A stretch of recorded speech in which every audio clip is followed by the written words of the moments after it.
Eu tenho medo de algo que não conheço, doutora Jéssica. Toda vez que eu olho para a lua, sinto que ela me olha também. Durante aquele domínio na psicóloga, refleti sobre as causas daquela insônia permanente. Eram gotas de barulhos inexistentes, junto com a presença de algum flagicioso desconhecido para minha mente liberal. As drogas controladas empregavam tacanho efeito. Os pontos colaterais mantinham minhas pernas túrgidas, depois de uma dormência profunda. Ficavam murchosas, caso parasse de usufruir daquelas pílulas rosa e branca.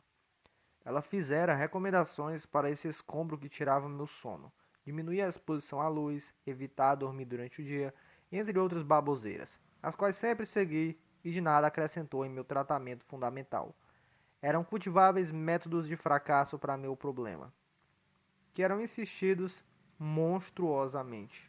Nunca tive declínios psicológicos, tão menos de ansiedade. Ainda assim eu andava em círculos. Ao mesmo tempo rememorava meus caminhos para a direita e para a esquerda. Quando pensava que estava tudo encaminhado ao sucesso, a chance dava uma escapulida. Aquela me ajudaria a sair deste delírio infinito.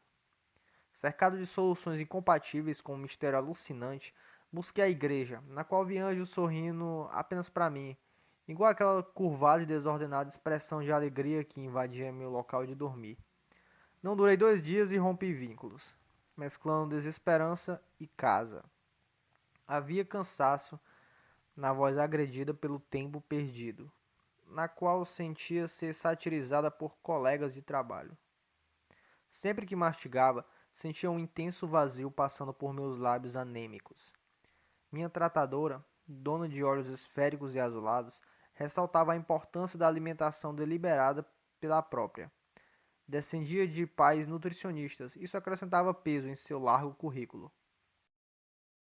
Meu jeito de varredor de fé espantava esperançosos que vinham orar por minha recuperação. Eram tão decorosos que nunca conversaram comigo. Apenas de seu lacrimal era derramado, e bem falsamente. Sabia que aquilo não era tão normal. Injetava e engolia com dificuldade cada vez mais dosagens de um amargor duradouro. Aquelas substâncias que eu suspeitava de serem indevidas poderiam beirar a toxicidade. Podia sentir minha garganta ceder a um ácido incomum e infrutífero, que era rejeitado mais fortemente em meu estômago, que se alertava, emitindo espasmos musculares muito fortes. Certo dia, minha veia exposta e empalemada pulsava como se fosse explodir. Já perdi em minha memória quantas vezes já me urinei, cheguei até expelir espermio líquido, sem nenhum sinal de tesão. Poderia ser mais passadista, mas me encontrava tão afetado pela vividez descomum que esqueci até quem era, às vezes. Minha casa arranhava as esquinas de uma rua anterior à entrada de Gairy-Niceville, na França. Os três faziam barulhos malignos, entretanto, para mim não. Em comparação, o silêncio me apavorava excessivamente. Quando sucedia, a absoluta quietude só podia indicar um sinal que ele iria me visitar e lidar com minha solidão, com a tortura de sua companhia invisível. Meu desempenho no trabalho diminuiu, porém não fui despedido. A roleta da demissão só era enviada em outubro ou novembro. Não lembrava mais de ninguém. Os irreconhecíveis imprecavam enquanto eu só observava, tentando buscar lembranças na escuridão. Acadêmicos riam de meu estado de asserção sobrenatural. E sempre na volta do trabalho, eu, como um esguio humano qualquer, reconhecia que o polpudo sorriso juvenil nem se comparava àquele deleitável de psicopatia sem troco. A insólita noite novamente veio me escurecer. Sem poderio próspero, habitava em um quarto com odor capaz de ser confundido ao de um matadouro. Porém, isso não me afetava. As estrelas eram meu abajur, iluminavam as paredes brancas e discretas do ambiente de repouso. A janela não interferia àquela exposição celeste. Aos trancos corri para a entrada de brilho graças à minha observação de uma estrela cadente. Aqui desejei ser curado desse mal. Nem no dia de lua nova, em que também avistei uma, meu clamor foi acatado. Aqueles malditos passos saltitantes e bizarramente engraçados enfrentavam o ventilador abóbora em menor barulho escutável. Eram os únicos. Minha mente era mexida com uma colher de desespero. Aquele perfume doce e abetumado remetia ao de minha psicóloga. Até cogitei seu mesmo ser. A mão inefável de terror reinha com a própria sombra. Ora eu havia, outrora não mais. Puxei cobertor com minhas mãos já frias, acanhado como um cãozinho de rua. Aquele frio era um entulho para meu corpo. Pior que não era da ventilação, era de puro medo. De repente, a outra presença sumiu, sem vestígios de uma visita no amanhã. Sabia que uma hora iria voltar e pôr meu juízo na forca. Uma simples embromação, igual à primeira noite que vi seus dentes reluzentes e jeito intocável. Como de costume, estava sem sono algum. Decidi me auto-expulsar do colchão tom de pele. Arriscando acelerar uma noite com estoque de emoções, decidi ir à televisão na sala. Era um rol de itens inúteis que ali eram abrigados. Barroei em uns. Todavia, cheguei em segurança no sofá. Quaisquer sons se tornavam relâmpagos em minha cabeça inquieta. Já tinha uma galeria de piores volumes de TVs de modelos diferentes. A minha era acima de 15. Então, eu sempre assistia no 10, não tão distante do limite. Mais cedo ou tarde, ele iria aparecer. Algo que eu não sabia a forma, mas tinha ideia de como era seu rosto. Apenas seu sorriso vagava em minhas memórias distorcidas e surradas. Quem é você que está aí? Perguntei com uma variação de voz, entre tremor e coragem. Os passos enfim surgiram. Soavam como demasia de felicidade e insanidade. Dessa vez não vi apenas seu sorriso, que soava como múltiplas facadas. Foi totalmente diferente. Apareceu por completo e me encarando alegremente. A paralisia em meu corpo foi instantânea. Minha língua grudou com a base da boca. Minha visão ficou embaçada a ponto de enxergar quase toda escuridão. Avistei uma seduzente e esquisita fumaça roxa atacando toda a residência. Sua pele era de regolito, assim como a lua. Não havia crateras em seu corpo cintilante. O formato de seu rosto era de uma lua quarto minguante. A base e a ponta eram tão afiadas quanto uma agulha. Merecia uma mitra por esquisitice. Auferi um sorriso capaz de dizimar toda a confiança que consegui em 20 anos. Tudo ficou anormal quando encarei aqueles olhos redondos que pareciam me devorar por dentro. O manto que cobria todo o seu corpo era acinzentado e grosso, um tecido revigorante e oculto à humanidade. O brilho era abonado, tão intenso quanto sua limpa pele. Um adusto vapor foi emitido com sua presença. Como imaginei, o cheiro daquela presença era o mesmo de minha psicóloga. Isso me fez ficar ainda mais perdido. Minha teoria agora se tratava de uma certeza. Ele se deslocou lentamente naquele espaço, sempre em minha direção, e quase que arrastando seu pé direito, pesadamente, como se estivesse cravado como uma estaca. Eu forcei para conseguir gritar, mas não conseguia. Até minha saliva fugiu da boca. Eu tentei dirimir aquela visão, fechei meus olhos e só escutava o som da televisão superar os passos engraçados.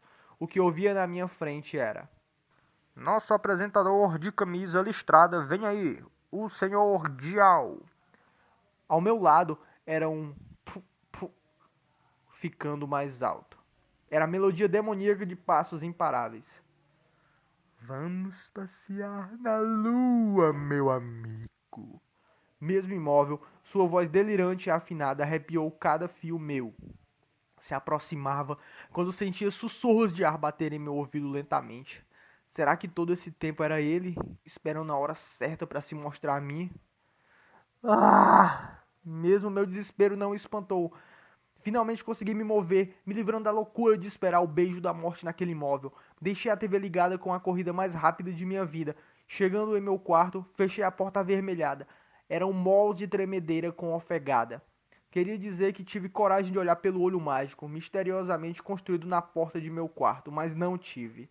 Uma vivaz homem barata como eu não tinha certeza se iria escapar daquilo. Ainda conseguia escutar a baixa televisão. Derrubada de preço. Saiba agora como adquirir essa linda geladeira. Se inscreva no site abaixo, agora. Então aquele arrastado maldito de repente subia as escadas, sob imediações da loucura. Novamente o terror me engoliu impiedosamente. Queria vendar minha vida para sempre, mas não tinha tal bravura. Me pus para longe a fim de deitar novamente na cama. Falhei na veloz gingada e cheguei a tropeçar, optando por um quase arrastamento até onde repousaria. Ao lado havia um telefone obscuro, que quase falou a língua francesa de forma compreensível, na qual eu conhecia e dominava. Atentado por um desejo de me livrar daquela profunda aflição, liguei para a polícia. Errei de primeira colocando 18. Corrigi rapidamente para 17. Por se tratar de um local seguro, não esperava tamanha demora no atendimento de uma ligação, até que uma voz feminina e educada me recebeu. Boa noite. Em que posso ajudá-lo? Polícia, por favor. Meu psicólogo estava devidamente desconstruído, levando em conta a conjuntura. A Rua de Bélgica, número 27, rápido. Não consigo lhe escutar, senhor. Por acaso tem alguém perto do senhor? Perguntou friamente, igual ao meu suor, totalmente congelado. Próximo? Próximo? Sim. Alguém está interrompendo suas palavras. O senhor é francês mesmo? Interrompendo? Parei abismado, sem ter disposição para informar mais nada. Viajei em meus pensamentos embolados e derrubados por um round de sobressalto. Sim, senhor. Foi o que eu disse.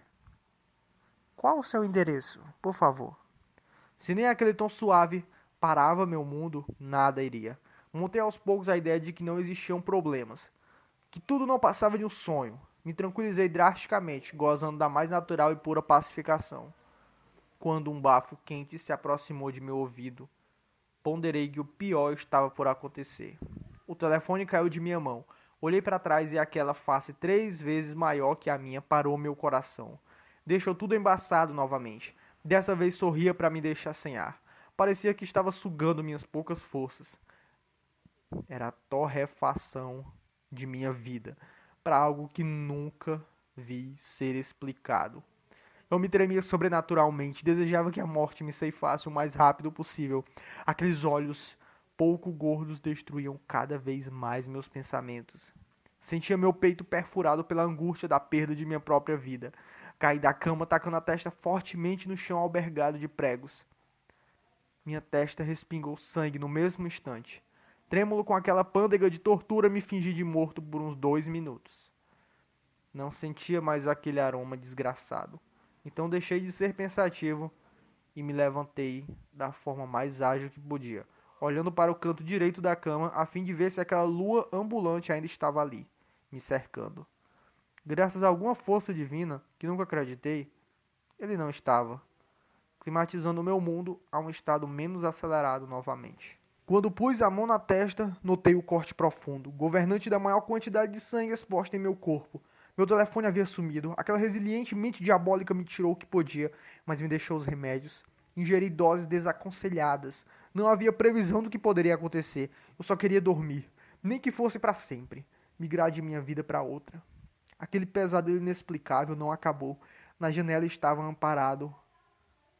Voltou a me assombrar. Era estranhamente alegre, como se viesse de uma taverna desterrada. Corri imediatamente, quase caindo das escadas. Pousei aterrorizado e sem olhar para trás. O questionamento que ouvi veio de cima para baixo, como um raio. Está seguindo minhas recomendações? A delicadeza na tonalidade formava a mais louca assimilação de minha vida. Minha psicóloga era aquele monstro. Minha família me protegeria nesta hora, se eu não tivesse escolhido seguir uma carreira sozinho. Tão distante e imprevisível. Meu acionado coração não tinha intervalos de forma alguma. Ao ver a porta de entrada, o páramo havia me concedido uma única chance. Galguei observando cada pincelada dada em minhas paredes, as quais nunca contemplei. Arranhei meu ombro em uma coluna, talvez na parte de cima. Apenas me dei conta graças à queimação, que me fez tocar e sentir o líquido encarniçado. Quando tentei girar a maçaneta, a imensidão das trevas parecia já ter me engolido. Escutei algo valando minhas memórias boas das ruins, deixando apenas estas últimas. O girador simplesmente não abria. Por mais que eu colocasse toda a força, não adiantava. Algo bloqueava minha saída, além de meus pensamentos limitados. Eu estava trancafiado com algo que não sabia o nome, nem do que se tratava. Sua peçonhenta face deformada ressurgiu perante a mim, a 5 passos de distância. Cochichou palavras rápidas que eu nunca poderia imaginar como eram pronunciadas. O rebaixo me abateu pela primeira vez. Tapei meus ouvidos, só que de nada adiantou. Sua proximidade me deixava confuso sempre, sem saber o que existia em meu redor. O meu repouso estava distante. Me escorei na porta, caindo até ficar totalmente espatifado. Seus passos foram procrastinando, apenas vi seus pés desaparecendo em poeira estelar, admitindo um abandono repentino e luzente. Minutos depois daquele acontecimento, aguçado de terror, a polícia foi acionada por vizinhos, mergulhados pelos gritos de Jean Nourier. A vida daquele homem nunca mais foi a mesma. Sua sanidade foi totalmente perdida, acusada de azar por um evento errôneo para quaisquer conhecimentos científicos. Descambou em um trajeto sem fim. Apenas babava bastante e dizia: A lua, a lua, brilha muito, a lua. Os vigilantes e cuidadores zombavam de seu estado incompreendido. Nenhum macete o faria reviver. Suas histórias eram apenas tratadas como loucuras, como pronunciado agora. O verdadeiro Jean Nourier pereceu à loucura. Agora era apenas um louco varrido, cujas palavras eram ditas com bamboleio ou sem, igual um bobo da corte ou um admirador idiota. Brincavam o chamando de da lua, sem imaginar o quanto sofreu, antes dali residir. O amargo sabor do desconhecido assola todos os indefesos seres terrestres, principalmente aqueles que se sentem observados, não tão abandonados quanto deviam estar.